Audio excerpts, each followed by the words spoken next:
جو لوگ بنی اسرائیل میں کافر ہوئے ان پر داؤد اور عیسیٰ ابن مریم کی زبان سے لعنت کی گئی، یہ اس لیے کہ نافرمانی کرتے تھے اور حد سے تجاوز کیے جاتے تھے، اور برے کاموں سے جو وہ کرتے تھے ایک دوسرے کو روکتے نہیں تھے،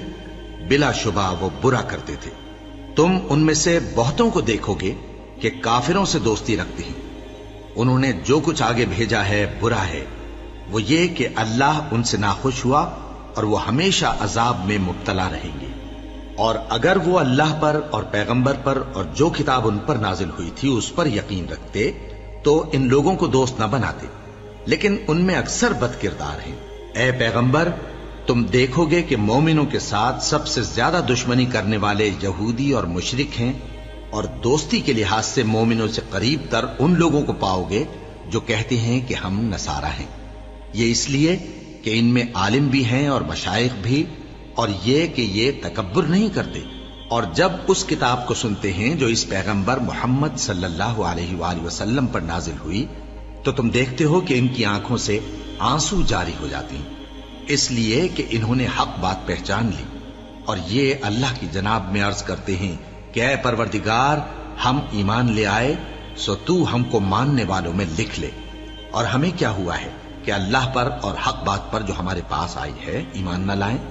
اور ہم امید رکھتے ہیں کہ ہمارا پروردگار ہم کو نیک بندوں کے ساتھ بہشت میں داخل کرے گا۔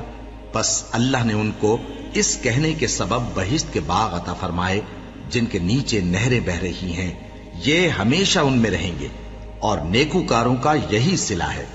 اور جن لوگوں نے کفر کیا اور ہماری آیتوں کو جھٹلایا وہ جہنمی ہیں۔ مومنوں،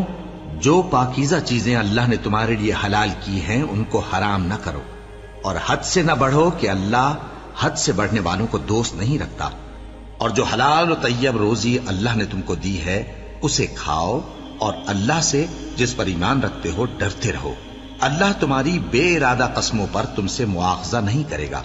لیکن پختہ قسموں پر جن کے خلاف کرو گے مواخذہ کرے گا۔ تو اس کا کفارہ 10 ناداروں کو اوسط درجے کا کھانا کھلانا ہے جو تم اپنے اہل و عیال کو کھلاتے ہو، یا ان کو کپڑے دینا یا ایک غلام آزاد کرنا، اور جس کو یہ میسر نہ ہو وہ 3 روزے رکھے۔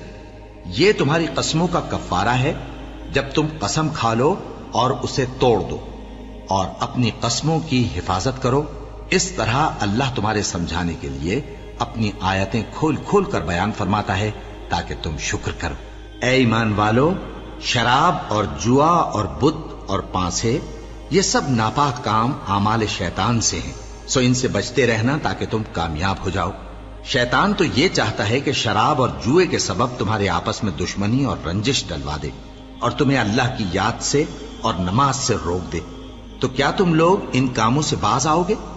اور اللہ کی فرما برداری اور رسول کی اطاعت کرتے رہو اور ڈرتے رہو۔ اب اگر منہ پھیرو گے تو جان رکھو کہ ہمارے پیغمبر کے ذمے تو صرف پیغام کا کھول کر پہنچا دینا ہے۔ جو لوگ ایمان لائے اور نیک عمل کرتے رہے ان پر ان چیزوں کا کچھ گناہ نہیں جو وہ کھا چکے، جبکہ انہوں نے پرہیز کیا اور ایمان لائے اور نیک کام کیا،